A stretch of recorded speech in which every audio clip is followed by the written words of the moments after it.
3 से 5 बजे का रहस्य, ईश्वर और ब्रह्मांड से बात करने का सीधा संपर्क और सरल उपाय। आज मैं आपसे एक ऐसा सवाल पूछना चाहता हूं जो शायद आपने कभी खुद से भी नहीं पूछा होगा। क्या सच में ईश्वर कहीं दूर बैठा है या वह हर पल आपके भीतर ही मौजूद है? और अगर वह भीतर है तो फिर हम उससे जुड़े क्यों नहीं महसूस करते? क्यों हमारी प्रार्थनाएं सिर्फ शब्द बनकर रह जाती हैं और अनुभव नहीं बन पाती? यहीं से इस विषय की शुरुआत होती है और यहीं से ब्रह्म मुहूर्त का रहस्य धीरे धीरे खुलता है। लेकिन जल्दी नहीं, क्योंकि जो चीज अमूल्य होती है वह धीरे समझ में आती है। जैसे सुबह की पहली किरण जो अंधेरे को शोर मचाकर नहीं बल्कि शांति से चीर देती है। ब्रह्म मुहूर्त कोई साधारण समय नहीं है, यह कोई धार्मिक मजबूरी नहीं है, यह किसी किताब की लिखी हुई लाइन नहीं है। यह वह समय है जब प्रकृति खुद मौन में होती है और मनुष्य अगर चाहे तो उसी मौन में प्रवेश कर सकता है।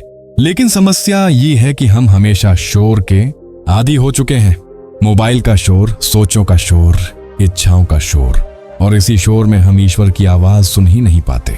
सुबह 3 से 5 का समय इसलिए खास नहीं है कि उस समय कोई चमत्कार हवा में तैर रहा होता है, बल्कि इसलिए खास है क्योंकि उस समय आपका मन सबसे कम बोझिल होता है। दुनिया अभी आपसे कुछ मांग नहीं रही होती, कोई फोन नहीं करता, कोई अपेक्षा नहीं करता, और जब अपेक्षाएं नहीं होती तब मन पहली बार अपने असली रूप में आता है, शांत, खाली और ग्रहण करने योग्य।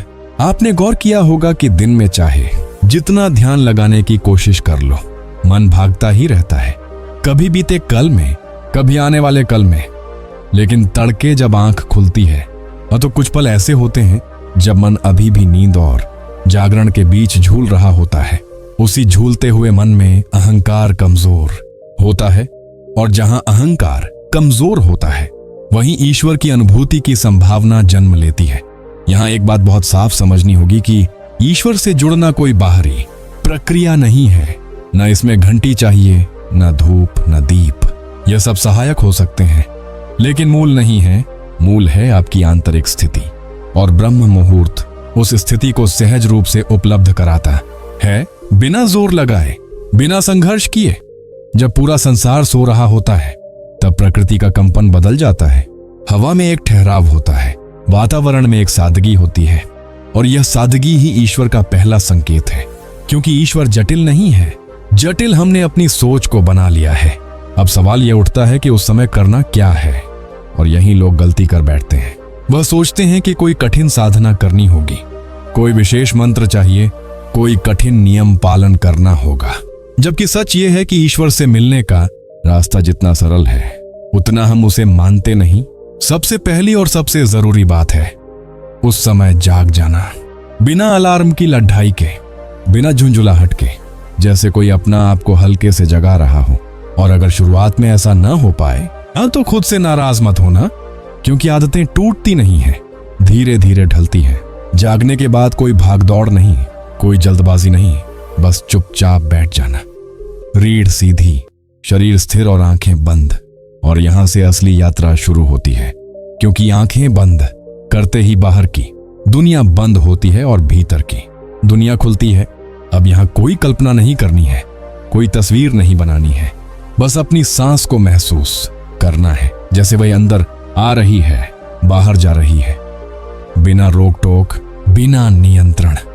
क्योंकि सांस ही वह पुल है जो शरीर और चेतना को जोड़ता है।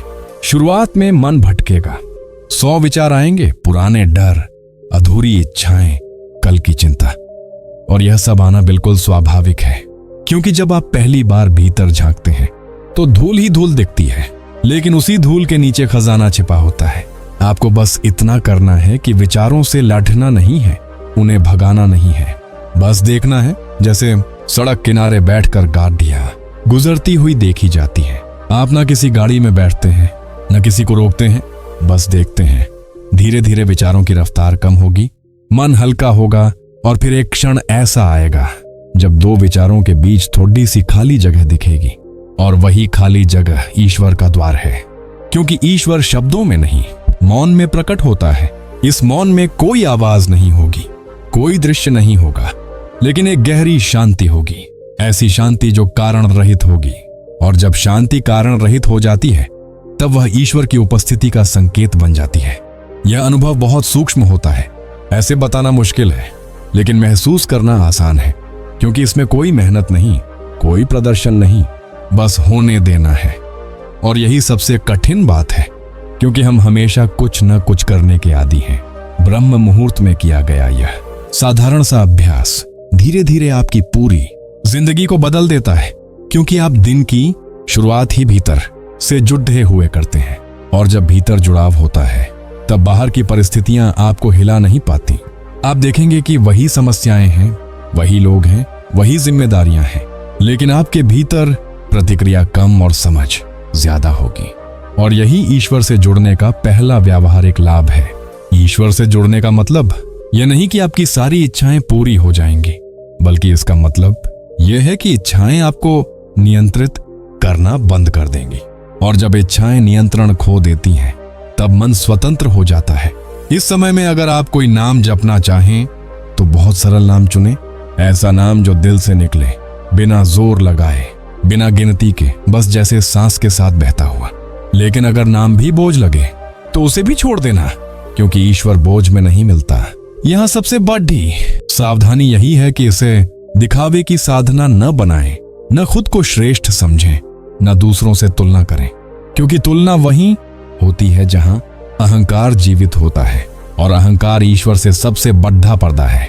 ब्रह्म मुहूर्त में बैठा हुआ व्यक्ति धीरे धीरे यह समझने लगता है कि ईश्वर कोई अलग सत्ता नहीं है, बल्कि वही चेतना है जो आपके भीतर सोच रही है, देख रही है, महसूस कर रही है। और जब यह समझ आती है, तब डर अपने आप गिरने लगता है। डर गिरते ही जीवन हल्का हो जाता है, रिश्ते सहज हो जाते हैं और मन में एक स्थायी संतोष जन्म लेने लगता है, जो किसी उपलब्धि पर निर्भर नहीं होता। यह अभ्यास किसी धर्म विशेष से जुड़ा नहीं है, यह मनुष्य होने की प्रक्रिया है, क्योंकि हर मनुष्य के भीतर वही चेतना है। फर्क सिर्फ इतना है कि कोई उसे पहचान लेता है और कोई पूरी उम्र बाहर ढूंढता रहता है। शुरुआत में आपको कोई अनुभव न भी हो, तो भी निराश मत होना, क्योंकि बीज जब मिट्टी में डाला जाता है, तो ऊपर कुछ नहीं दिखता, लेकिन भीतर बहुत कुछ घट रहा होता है। और एक दिन वही बीज अंकुर बनकर बाहर आता है। ब्रह्म मुहूर्त में की गई यह साधना धीरे धीरे आपकी नींद, आपकी सोच, आपकी ऊर्जा, सब कुछ को शुद्ध करती है, क्योंकि आप प्रकृति की लय में खुद को ढाल लेते हैं। यही वह समय है जब आपका अवचेतन मन सबसे ग्रहणशील होता है, और जो भी भाव आप उस समय भीतर बोते हैं, वही दिन भर आपकी मानसिक अवस्था को प्रभावित करते हैं। अगर आप उस समय शांति बोते हैं, तो दिन में शांति काटते हैं। अगर आप जागरूकता बोते हैं, तो जीवन में स्पष्टता आती है। और यही ईश्वर से जुड़ने की सबसे सच्ची पहचान है। ईश्वर से जुड़ने का प्रमाण कोई चमत्कार नहीं है, बल्कि यह है कि आप भीतर से स्थिर हो जाते हैं। और जब भीतर स्थिरता आ जाती है, तब बाहर की दुनिया अपने आप व्यवस्थित होने लगती है। इसलिए ब्रह्म मुहूर्त को किसी डर या लालच से नहीं, बल्कि एक अवसर की तरह देखिए, एक निमंत्रण की तरह, जो प्रकृति हर रोज आपको देती है। लेकिन स्वीकार वही कर पाता है जो सरल होना सीख लेता है। जब आप इस समय को सम्मान देना शुरू करते हैं, तो जीवन भी आपको सम्मान देने लगता है। और यही ईश्वर की सबसे सुंदर भाषा है, जो शब्दों में नहीं, अनुभव में बोली जाती है। अब जरा गहराई से समझिए कि ब्रह्म मुहूर्त में बैठना सिर्फ एक आदत नहीं बनाता, बल्कि यह आपके भीतर एक नई पहचान को जन्म देता है। क्योंकि जब आप रोज उस समय खुद के साथ बैठना सीख लेते हैं, तब पहली बार आपको यह एहसास होता है कि आप अकेले नहीं हैं। आपके भीतर कोई है जो हमेशा से था, बस आपने उसे सुना नहीं था। हम जिंदगी भर बाहर सहारा ढूंढते हैं, कोई इंसान, कोई रिश्ता, कोई पद, कोई पैसा। लेकिन ब्रह्म मुहूर्त में जब सब कुछ शांत होता है, तब आपको धीरे धीरे समझ आता है कि असली सहारा बाहर नहीं, भीतर है। और यही समझ मनुष्य को भीतर से मजबूत बनाती है। इस समय बैठते हुए आप अगर सिर्फ यह महसूस कर लें कि मैं सांस ले रहा हूं, मैं मौजूद हूं, तो यही उपस्थिति धीरे धीरे प्रार्थना बन जाती है। क्योंकि ईश्वर को शब्दों से नहीं, आपकी सच्ची उपस्थिति से संपर्क होता है। अक्सर लोग पूछते हैं कि क्या इस समय कुछ मांगना चाहिए, और यही सबसे बड़ी भूल होती है। क्योंकि मांग वही होती है जहां अभाव होता है, और ब्रह्म मुहूर्त आपको अभाव से नहीं, पूर्णता से जोड़ने आता है। जब आप इस समय कुछ नहीं मांगते, तब पहली बार आपको मिलता है शांति, स्पष्टता और वो भरोसा जो बिना किसी कारण के होता है। और यही भरोसा जीवन में सबसे बड़ा सहारा बनता है। धीरे धीरे आपको महसूस होगा कि आपके विचार बदल रहे हैं, आपकी प्रतिक्रियाएं बदल रही हैं और आप बिना कोशिश के ज्यादा सजग होते जा रहे हैं, क्योंकि भीतर का शोर कम हो रहा है। ये शोर कम होना ही ईश्वर से जुड़ने की शुरुआत है, क्योंकि ईश्वर कोई नया अनुभव नहीं देता, वह बस आपके भीतर जो पहले से मौजूद है उसे ढकने वाले शोर को हटाता है। ब्रह्म मुहूर्त में बैठने से आपकी संवेदनशीलता बढ़ती है। आप चीजों को गहराई से महसूस करने लगते हैं, लोगों के शब्दों के पीछे छिपे भाव समझ में आने लगते हैं, और यही समझ आपको अनावश्यक दुख से बचाती है। जब आप भीतर से जुड़े होते हैं तब कोई आपकी ऊर्जा आसानी से नहीं चुरा सकता, क्योंकि आपकी जड़ें गहरी हो चुकी होती हैं, और गहरी जड़ें ही आंधियों में खड़े रहने की ताकत देती है। इस समय में अगर कभी आंखों से आंसू आ जाए तो उन्हें रोकना मत, क्योंकि वह आंसू दुख के नहीं, वर्षों से जमा बोझ के निकलने के होते हैं, और बोझ हल्का होते ही आत्मा स्वाभाविक रूप से शांत हो जाती है। ब्रह्म मुहूर्त में की गई साधना का असर अचानक नहीं दिखता, यह धीरे धीरे आपकी पूरी जीवन दृष्टि को बदल देता है, और यही परिवर्तन स्थायी होता है, क्योंकि यह बाहर से नहीं भीतर से आता है।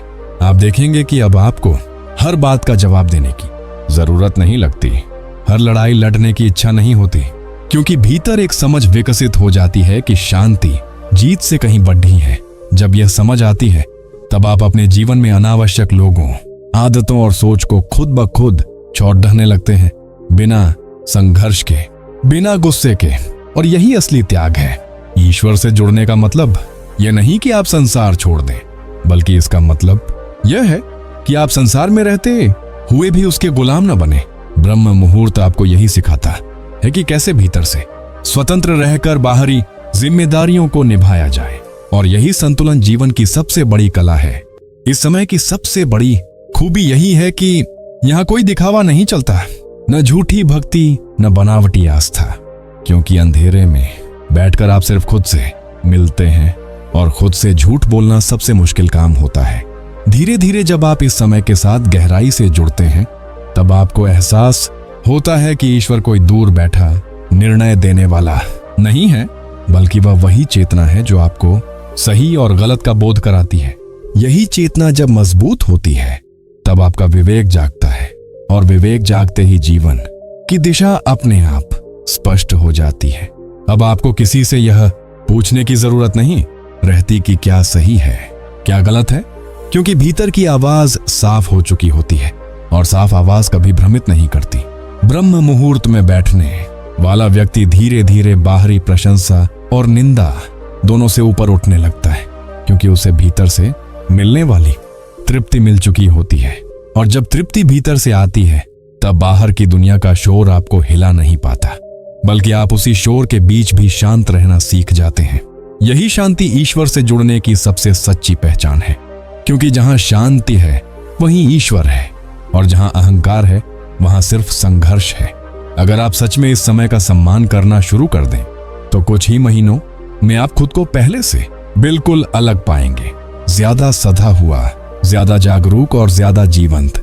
यह कोई चमत्कार नहीं है, यह प्रकृति का नियम है, क्योंकि जो व्यक्ति प्रकृति की लय में खुद को ढाल लेता है, प्रकृति उसे सहारा देना शुरू कर देती है। इसीलिए अगली बार जब सुबह आंख खुले और सब कुछ शांत हो तो उस शांति से भागिए मत, उसे महसूस कीजिए, क्योंकि हो सकता है वही क्षण हो जब ईश्वर पहली बार आपको छू रहा हो, बिना शब्दों के, बिना शोर के, बस अपनी मौन उपस्थिति से। अब यहाँ एक बहुत ही जरूरी बात समझनी होगी, क्योंकि ज्यादातर लोग यहीं चूक जाते हैं, वो यह कि ब्रह्म मुहूर्त को वह लक्ष्य बना लेते हैं, जबकि यह लक्ष्य नहीं है, यह तो एक द्वार है, और द्वार पर खड़े होकर अगर आप सिर्फ दरवाजे को ही देखते रह जाएं और भीतर न जाएं तो फिर फायदा नहीं होता। इस समय बैठने का असली उद्देश्य कोई अनुभव पकड़ना नहीं है, कोई रोशनी देखना नहीं है, कोई आवाज सुनना नहीं है, बल्कि खुद को पूरी तरह ढीला छोड़ देना है, जैसे आप पहली बार जिंदगी से लड़ रहना बंद कर रहे हो। हम पूरी उम्र लड़ते रहते हैं, हालात से, लोगों से, खुद से, और यही लड़ाई हमें थका देती है। लेकिन ब्रह्म मुहूर्त में अगर आप सिर्फ 5 मिनट भी बिना लड़े बैठना सीख लें तो वही 5 मिनट आपकी पूरी जिंदगी की थकान को धीरे धीरे धोने लगते हैं। यहाँ आपको यह भी समझना होगा कि ईश्वर से जुड़ने का मतलब यह नहीं कि आप कुछ अलग बन जाएंगे, बल्कि इसका मतलब यह है कि आप वही बन जाएंगे जो आप असल में हैं, बिना नकाब के, बिना डर के। जब आप इस समय शांत बैठते हैं तब धीरे धीरे भीतर दबे हुए डर बाहर आने लगते हैं। और यह डर बाहर आना कोई खराब संकेत नहीं है, बल्कि यह शुद्धिकरण है, क्योंकि जो दिखता नहीं वह निकलता भी नहीं। कई बार इस समय आपको अपने पुराने फैसलों की याद आएगी, अपनी गलतियां याद आएंगी और मन आपको दोषी ठहराने लगेगा। लेकिन यहीं आपको बहुत सजग रहना है, क्योंकि ईश्वर अपराध बोध में नहीं, स्वीकार में मिलता है। आपको बस इतना करना है कि जो भी याद आए उसे स्वीकार कर लेना है, बिना खुद को सजा दिए, क्योंकि स्वीकार करते ही बोझ हल्का होने लगता है और हल्कापन ही भीतर की उड़ान की शुरुआत है। धीरे धीरे जब यह बोझ उतरता है तब आपको एहसास होता है कि आपने जिंदगी में जो भी किया, जो भी झेला, वह आपको तोड़ने नहीं, गढ़ने आया था। और यही समझ भीतर एक गहरा भरोसा पैदा करती है। यह भरोसा किसी इंसान पर नहीं होता, किसी परिस्थिति पर नहीं होता, यह भरोसा जीवन पर होता है। और जब जीवन पर भरोसा हो जाता है तब मृत्यु का डर भी कमजोर पड़ बैठने लगता है। ब्रह्म मुहूर्त में बैठने वाला व्यक्ति मृत्यु से नहीं डरता, क्योंकि उसने जीवन को भीतर से महसूस कर लिया होता है। और जिसने जीवन को महसूस कर लिया वह अंत से नहीं डरता। इस समय का एक बहुत ही सुंदर प्रभाव यह भी होता है कि आपकी संवेदनशीलता बढ़ती है, लेकिन कमजोरी के रूप में नहीं, बल्कि समझदारी के रूप में। आप दूसरों के दर्द को महसूस तो करते हैं, लेकिन उसमें डूबते नहीं। यही संतुलन आपको करुणामय बनाता है। और करुणा ईश्वर का सबसे शुद्ध रूप है, क्योंकि जहां करुणा है वहां हिंसा टिक नहीं पाती, न बाहर की न भीतर की। जब आप रोज इस समय खुद से मिलते हैं तब आपको धीरे धीरे यह समझ आने लगता है कि दुनिया को बदलने से पहले खुद को समझना ज्यादा जरूरी है। और जैसे ही यह समझ आती है आपकी भाषा बदलने लगती है, आपके शब्दों में गहराई और सच्चाई ज्यादा होने लगती है, क्योंकि भीतर अब कोई दिखावा बचा ही नहीं। आप देखेंगे कि आप कम बोलने लगते हैं, लेकिन जब बोलते हैं तो आपके शब्दों में वजन होता है, और यही वजन लोगों को छूता है बिना शोर किए। ब्रह्म मुहूर्त में की गई साधना का सबसे बड़ा फल यही है कि आप भीड़ में भी अकेले रहना सीख लेते हैं और अकेले में भी खुद से डरते नहीं। जो व्यक्ति खुद के साथ बैठ सकता है वह किसी के बिना टूटता नहीं। और यही आत्मनिर्भरता आपको रिश्तों में भी स्वतंत्र बनाती है। तब आप किसी के साथ जरूरत से नहीं, बल्कि प्रेम से जुड़ते हैं। और जहां जरूरत खत्म होती है वहीं संबंध शुद्ध होते हैं। इस समय का एक और गहरा रहस्य यह है कि यहाँ आपकी इच्छाएं धीरे धीरे शांत होने लगती हैं, क्योंकि आपको भीतर ही वह तृप्ति मिलने लगती है जिसे आप बाहर ढूंढ रहे थे।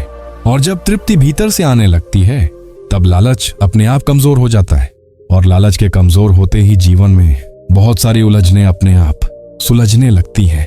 आपको यह भी महसूस होगा कि अब आप हर चीज को कंट्रोल नहीं करना चाहते, क्योंकि आपने जीवन की धारा पर भरोसा करना सीख लिया है। यही भरोसा आपको सहज बनाता है, और सहजता ही ईश्वर से जुड़ने का सबसे सीधा रास्ता है। ईश्वर तक पहुंचने के लिए ऊंचा उठना नहीं पड़ डैचता, नीचे झुकना पड़ डैचता है, अहंकार को ढीला छोड़ देना पड़ जाता है। और ब्रह्म मुहूर्त यही सिखाता है, बिना किसी उपदेश के। अगर आप इस समय को रोज थोड़ा सा भी जीने लगे तो एक दिन आपको एहसास होगा कि अब आपको ईश्वर से मिलने की इच्छा नहीं है, क्योंकि आप उससे अलग ही नहीं रहे। और यही वह क्षण होता है जहां खोज खत्म हो जाती है, सवाल शांत हो जाते हैं और जीवन पहली बार पूरी तरह अपना सा लगने लगता है। अब इस बिंदु पर आकर एक बहुत गहरी बात अपने आप स्पष्ट होने लगती है, और वह यह कि ईश्वर से जुड़ना कोई एक समय की घटना नहीं है, बल्कि धीरे धीरे बनने वाली एक अवस्था है। और ब्रह्म मुहूर्त उस अवस्था की नींव है, पूरी इमारत नहीं। बहुत लोग यह गलती करते हैं कि सुबह बैठकर जैसे ही शांति मिली वह दिन भर उसी शांति को पकड़ कर रखने की कोशिश करने लगते हैं। लेकिन शांति को पकड़ा नहीं जाता, शांति में जिया जाता है। और यही फर्क समझ में आते ही जीवन का तनाव अपने आप ढीला पटीचने लगता है। ब्रह्म मुहूर्त आपको भागने का रास्ता नहीं सिखाता, बल्कि सामना करने की शक्ति देता है, क्योंकि जब आप भीतर से भरे हुए होते हैं तब बाहर की चुनौतियां आपको खोखला नहीं कर पाती। अब आप यह महसूस करने लगते हैं कि समस्याएं कम नहीं हुई, लेकिन उनके प्रति आपकी प्रतिक्रिया बदल गई है। और यही असली परिवर्तन है, क्योंकि परिस्थितियां बदलना आपके हाथ में नहीं, लेकिन प्रतिक्रिया बदलना पूरी तरह आपके हाथ में है। जब भीतर की प्रतिक्रिया शांत हो जाती है, तब बाहर की दुनिया अपने आप धीरे हो जाती है। और यही कारण है कि साधक को जीवन में कम संघर्ष महसूस होता है। इस समय में बैठने से एक और सूक्ष्म बदलाव आता है। आप जल्दी आहत होना बंद कर देते हैं, क्योंकि आपने अपनी कीमत दूसरों की राय पर टिका कर रखनी छोड़ दी होती है। अब आपको तारीफ से नशा नहीं होता और निंदा से चोट नहीं लगती, क्योंकि आपने खुद को भीतर से देख लिया होता है। और जिसने खुद को जान लिया, उसे किसी प्रमाण की जरूरत नहीं रहती। यह आत्म साक्षात्कार कोई बड़ा शब्द नहीं है, ये बस इतना है कि आप खुद से ईमानदार हो जाते हैं। बिना बहाने, बिना पर्दे ब्रह्म मुहूर्त में बैठने वाला व्यक्ति धीरे धीरे यह समझ लेता है कि दुख बाहर से नहीं आता, दुख तो हमारी अपेक्षाओं से पैदा होता है। और जैसे ही अपेक्षाएं ढीली पड़ जाती हैं, दुख की जड़ अपने आप सूखने लगती है। इस समय की साधना आपको यही सिखाती है कि जीवन जैसा है, उसे वैसा ही स्वीकार करना ही सबसे बड़ा समाधान है। और स्वीकार में ही शांति छिपी होती है। जब आप स्वीकार करना सीख जाते हैं, तब शिकायतें अपने आप कम हो जाती हैं। और शिकायतें कम होते ही मन का भार हल्का होने लगता है। अब आपको हर समय किसी को दोष देने की जरूरत नहीं पड़ती, क्योंकि आप समझ जाते हैं कि हर अनुभव आपको कुछ सिखाने आया है, चाहे वह सुख हो या दुख।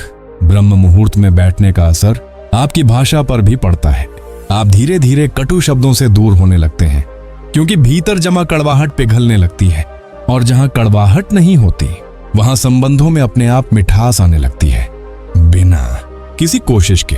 इस समय का एक और गहरा रहस्य यह है कि यहां आप भविष्य की चिंता से धीरे धीरे मुक्त होने लगते हैं, क्योंकि आप वर्तमान में टिकना सीख लेते हैं।